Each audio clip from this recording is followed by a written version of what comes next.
It's bad news. All going in. That would be me, Griff, our sweet-natured graduate dog's body Lucy and Trevelyan herself, in the middle of the night.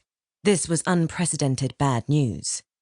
Tell me, I braced myself. It's Angelina, he said, his disembodied voice oddly intimate in my ear in the still, darkened room.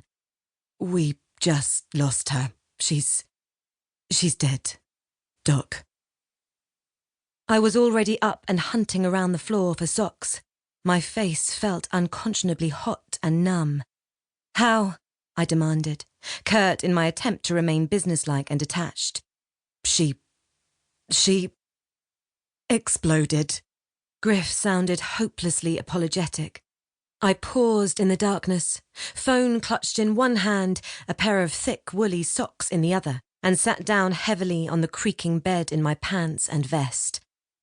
Bollocks, I replied. Chapter 2.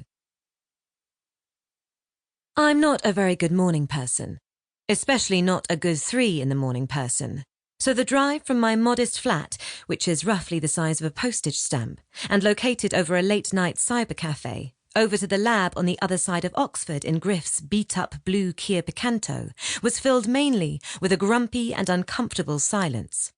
I tried desperately to wake myself up, and he tried heroically not to mention the fact that I hadn't taken any time to fix my hair. It was mercilessly restrained under a rather festive wool cap like pale candy floss. I usually try at least to appear like a professional, well-turned-out blood-work paratoxicologist when I'm at work, even if I don't feel like it. But lack of sleep and the news of Angelina's death had soured my mood even further. I don't usually socialise with my work colleagues, or anyone, for that matter. I took heart in the fact that it was early November, so at least my hat was seasonal, if not sombre. The dark and deserted New Oxford streets slid by as we drove, gloomy and ice-cold wet cobbles and venerable grey stone lit at intervals by dim sodium vapour street lamps. There was no one at large at this ungodly hour, not in this district of town anyway, and the world looked like a shadowy and frosty stage set, unreal and empty. The ancient buildings reared around us. The only signs of our brave new world having any impact in the last few hundred years were the searchlights, which nestled like alien tripods in the roofscapes, and the occasional data stream screen affixed to the side of a building. Great television screens which daily brought the message of our noble leaders to the people in the streets. At this hour of the night, they were uniformly blank, emblazoned only with a scrolling message repeating like a screensaver. The motto of our people. Ex umbra in lucem. The Kia's headlights cut 2 yellowish beams ahead of us through a thin fog laced with ice crystals. The car rattled around like a bean can on the rough roads. I considered it an old wreck, but my lab assistant was very proud and called it vintage. There were only 100 or so left in all Britannia, he had told me once.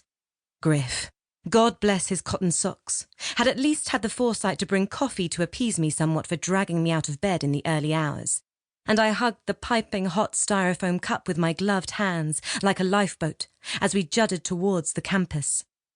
Griff was sweet and thoughtful by nature, and probably deserves someone more patient and pleasant as a boss. If I worked for me, I certainly wouldn't bring me coffee, or if I did, it would be decaf.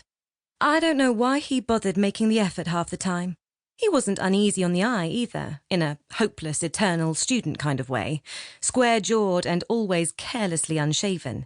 His hair was a mop of knotty dark curls, and his large eyes a pale caramel behind glasses that just managed to land on the cool side of the nerd spectrum.